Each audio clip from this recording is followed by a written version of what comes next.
You know, time, it's this thing we all have, but we're constantly trying to get a handle on it, right? To capture it, control it, just understand it.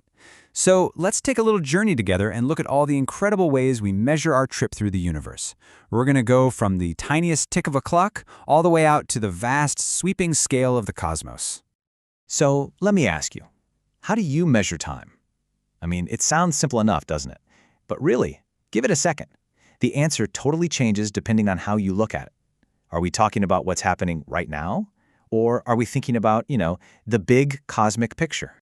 You measure it in seconds, that frantic beat of your heart or the little click of a stopwatch. This is time on its most personal level, right? The moments that literally shape everything we do. Or maybe we zoom out a bit. Do we measure it in time zones? Think about it. This whole complex system we've built, it's something we as humans just made up. But it's what lets our crazy, connected world actually work. It's how we can schedule a meeting or call someone on the other side of the planet. Or maybe we measure it by just looking up, by watching those majestic, silent journeys of things like comets. I mean, they've been marking the passage of eons long before any of us were here to even see them. And today, we're going to touch on all three of these scales.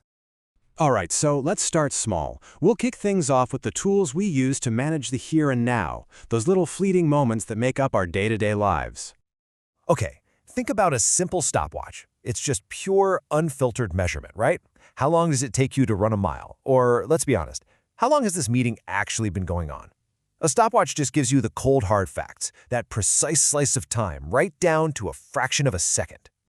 But, we don't just measure time that's already gone. We try to control the future too.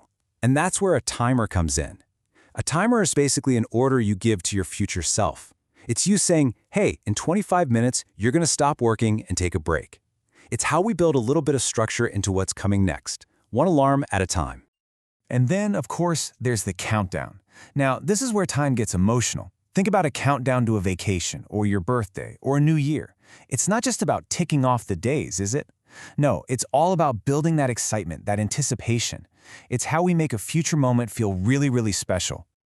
Okay, so now let's see how all of these tiny little moments start to build up into the bigger frameworks we use to organize our lives.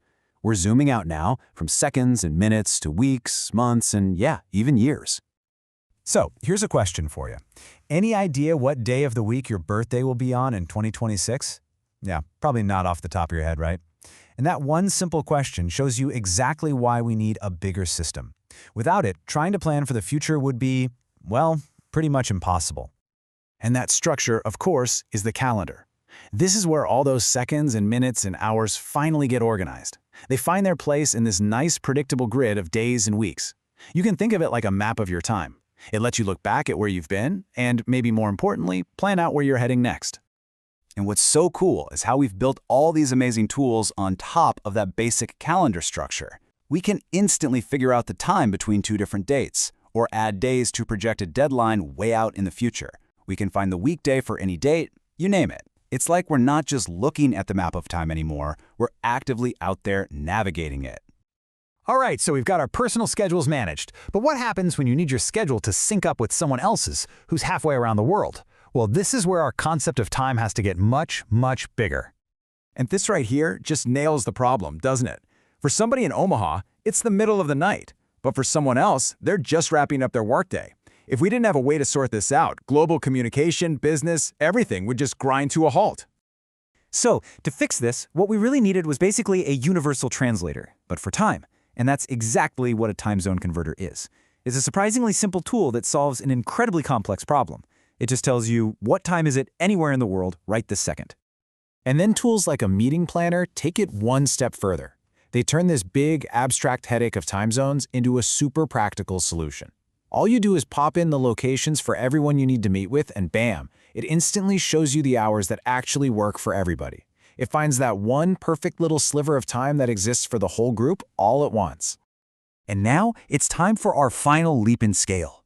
We're going beyond the human world of clocks and calendars, and we're looking up to the grand celestial clockwork of our solar system. I mean, for thousands of years, this was the only clock we had.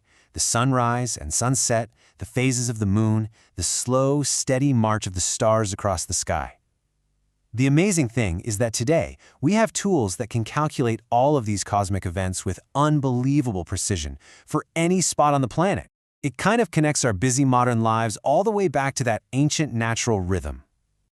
And every now and then, that celestial clock serves up something totally new and exciting. This quote points to a really special event that's happening as we speak. We've got a visitor from the far-flung reaches of our solar system. And this visitor, it has a name, Comet Swan.